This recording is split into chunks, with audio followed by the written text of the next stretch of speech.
Habakkuk का ग्रंथ अध्याय 2 दूसरा प्रवचन। विश्वास का महत्व। मैं अपनी चौकी पर खड़ा हो जाऊंगा, मैं चारदीवारी पर चढ़कर प्रतिज्ञा करता रहूंगा कि प्रभु मुझसे यह कहेगा और मेरी शिकायतों का क्या उत्तर देगा। प्रभु ने उत्तर में मुझसे यह कहा, जो दृश्य तुम देखने वाले हो उसे स्पष्ट रूप से पाटियों पर लिखो, जिससे सब उसे सुगमता से पढ़ सकें, क्योंकि वह भविष्य का दृश्य है जो निश्चित समय पर पूरा होने वाला है। यदि उसमें देर हो जाए तो उसकी प्रतीक्षा करते रहो, क्योंकि वह अवश्य ही पूरा हो जाएगा। जो दुष्ट है वह नष्ट हो जाएगा, जो धर्मी है वह अपनी धार्मिकता के कारण सुरक्षित रहेगा। अत्याचारों की निंदा। धन धोखेबाज है, धनी घमंडी और बेचैन बना रहता है। वह अधोलोक जैसा लालची, काल जैसा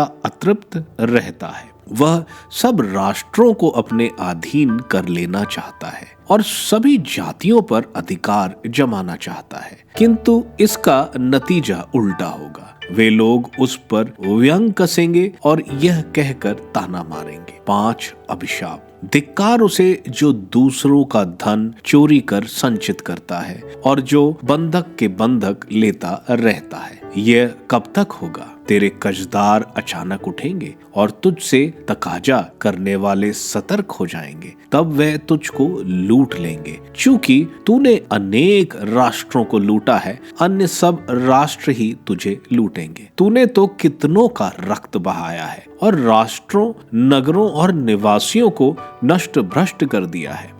धिक्कार है उसे जिसने लूट के धन से अपना घर भर लिया है और अपनी सुरक्षा के लिए ऊंचे ऊंचे महल बनाए हैं। तू अनेक लोगों का विनाश करना चाहता था, किंतु तूने अपने ही घर की प्रतिष्ठा नष्ट कर दी और अपना ही नाश कर दिया। दीवारों के पत्थर बदला के लिए चिल्ला रहे हैं और लकड़ी की कड़ियां स्वर मिला रही हैं। धिक्कार है उसे जो खून पर नगर बनाता है और दुष्टता की नींव पर शहर का निर्माण करता है। विश्वमंडल के प्रभु की इच्छा यह है कि जो कुछ बेगारी से बना है वह अंत में भस्म हो जाएगा और बंदियों का परिश्रम व्यर्थ सिद्ध होगा। जिस तरह समुद्र जल से भरा है, उसी तरह देश प्रभु ईश्वर की महिमा के ज्ञान से भरा होगा। धिक्कार है जो अपने पड़ोसियों को शराब पिलाता है और विष भी मिलाता है, जिससे वे होश हवास खो बैठे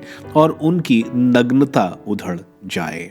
इस प्रकार के मद्यपान से तेरी महिमा नहीं, तेरी नीचता व्यक्त होती है। अब तो तू ही पीकर अपनी नग्नता उगाड़ देगा। प्रभु ईश्वर का प्याला परोसा गया है, तू इसे घटक जाएगा और तेरे सम्मान अपमान में बदल जाएंगे। जिस तरह तूने लेबनान को आघात पहुंचाया था और उसकी मवेशियों का वध किया था, उसी तरह तुझ पर हिंसा और आतंक टूट पड़ेगा।